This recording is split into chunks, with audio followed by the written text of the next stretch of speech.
too that we've had so many donations of beautiful organic vegetables from various people's gardens. The tomatoes were especially good today. The corn was delicious. And I just want to thank everybody who gave to the Senior Center. And I want to thank Edwina and those that helped with the community garden this year. So, and I also just wanted you to please lend your ears to our state rep, Kevin Kuros, who has a little bit of information to share with you. And if anybody has any questions for for Kevin, or for Jen, please don't be shy, okay? All right, welcome. Good afternoon, everybody. Can you hear me okay? Yes, okay. I'm fighting with Don Ho here in the background, but that's okay.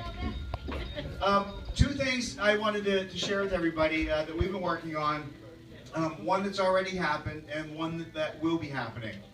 As part of the budget process this year, we had put in a request for some funding for public safety here in Uxbridge. Amanda and I actually had visited with the chief probably about 6 months ago, and he showed me the transmission tower that they use for the radio transmission here in town, and it needs some work. They need to upgrade some equipment, they need to replace some radios, they need to upgrade the shed. And so we had requested money in the budget that was just passed, and the town was awarded $25,000 actually to help upgrade the equipment. So it'll really improve safety in the town because the radio transmitters are a bit old and the radio receivers are a bit old. They'll be able to do some significant upgrades there. And it'll also help us though with communications with our neighboring towns. As you know, small towns often have to work together on public safety calls. And it will also improve the communications capability when we're working with Douglas or Northbridge Fire Department and Police Department as well. So very excited to be able to bring that grant to the town. The other thing I wanted to share is you may have seen something in the paper recently about the Lieutenant Governor, Karen Polito, meeting with town leaders across the Commonwealth. Just recently, I think last week or maybe the week before, she was up in Upton. And she met with the town manager and the chair of the Board of Selectmen and one or two other people there to discuss something called a community compact.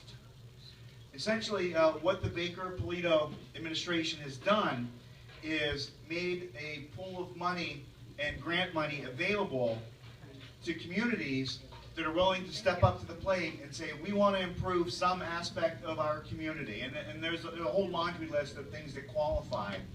But essentially what it says is, we as a community want to be good stewards of taxpayer dollars and we want to improve things for our citizens. If you sign this compact and you then execute a project, one of many projects that are available off of the list of projects, you essentially get attaboy points for doing that.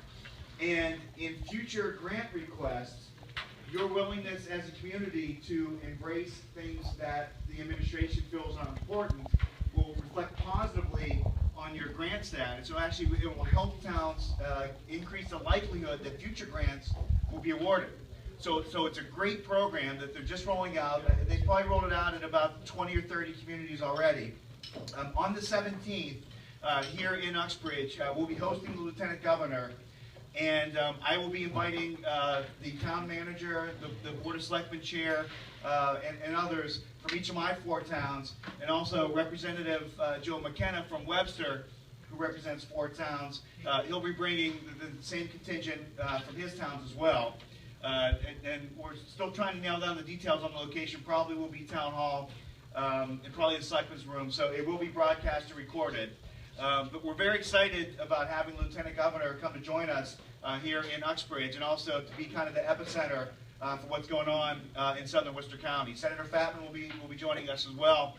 And since Uxbridge is somewhat in the middle of his district, which runs from Milford out to Dudley, it made a lot of sense for us to have him here. So we're excited to be able to host the Lieutenant Governor in a couple of weeks, and also all the community leaders from our surrounding communities. And we're really excited about the program. It's something that's never been done before in the state, and every community that we've spoken with that has already done this is pretty fired up about the opportunity to, truly become partners with the administration, but also for the downstream impact that, once you do this and you go through this, that it's going to increase your chance of getting further funding for additional projects. So it's very, very optimistic about, how this will roll out over the next couple of years. So just wanted to share those 2 items with you. I'm certainly open to answer any questions on anything else. And I'm sure Jen Monica will be happy to answer any questions about the town. So otherwise, enjoy dessert, but I'm here if you need me.